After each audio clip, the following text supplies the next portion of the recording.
Ya, pemirsa, Bursa Efek Indonesia atau BEI resmi meluncurkan Exchange Trade Fund atau ETF emas di Main Hall Bursa Efek Indonesia pada Senin 10 Agustus 2026. Peluncuran ini menjadi salah satu upaya memperluas dan memperdalam pasar bulion sekaligus mendorong transformasi ekonomi Indonesia menuju negara maju.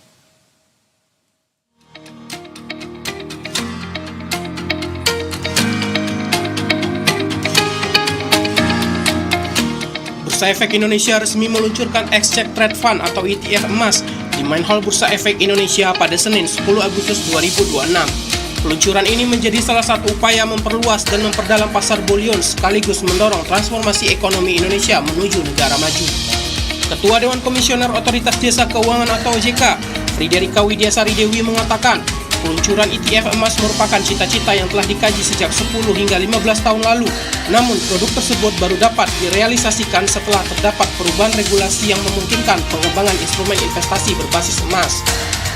Menurut Friederike, peluncuran ETF emas juga menandai perluasan pasar bulion sebagai salah satu quick win dalam 8 rencana aksi pemerintah, khususnya melalui pendalaman pasar secara terintegrasi melalui ETF emas. Saat ini kita sudah siap untuk meluncurkan ETF emas di Indonesia. Ini juga menandai perluasan pasar bulion sebagai quick win dalam 8 rencana aksi, yaitu pendalaman pasar secara terintegrasi melalui ETF emas.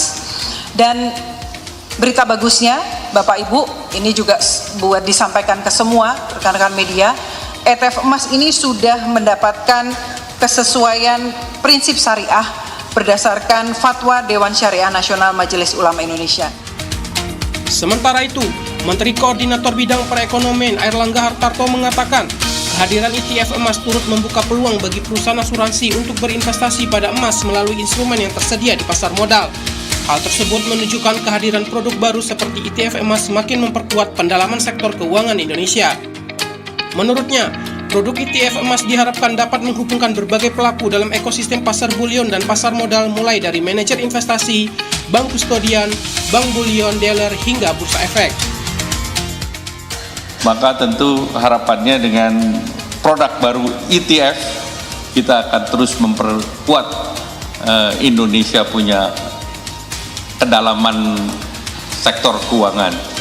Dan hari ini saya juga berbahagia karena kalau kita lihat tadi disampaikan Pak Yuda, nilai daripada ETF global itu sekitar 4.047 billion US dollar, dan kemudian Amerika itu 526 miliar, 200 miliar, China 45 miliar, India 17,5 miliar dolar. Di rut Pegadaian, jumlah emas di Pegadaian berapa? 153 ton? Benar kan? 153 ton. 153 ton adalah 20 miliar dolar. Jadi India sebetulnya bisa kita balap dengan waktu cepat nih. Pak. Peluncuran ETF emas tersebut berlangsung bersamaan dengan peringatan 49 tahun diaktifkannya kembali pasar modal Indonesia. Momentum tersebut dinilai menjadi bagian dari upaya memperkuat peran pasar modal dalam mendukung pembiayaan ekonomi dan meningkatkan daya saing sektor keuangan nasional.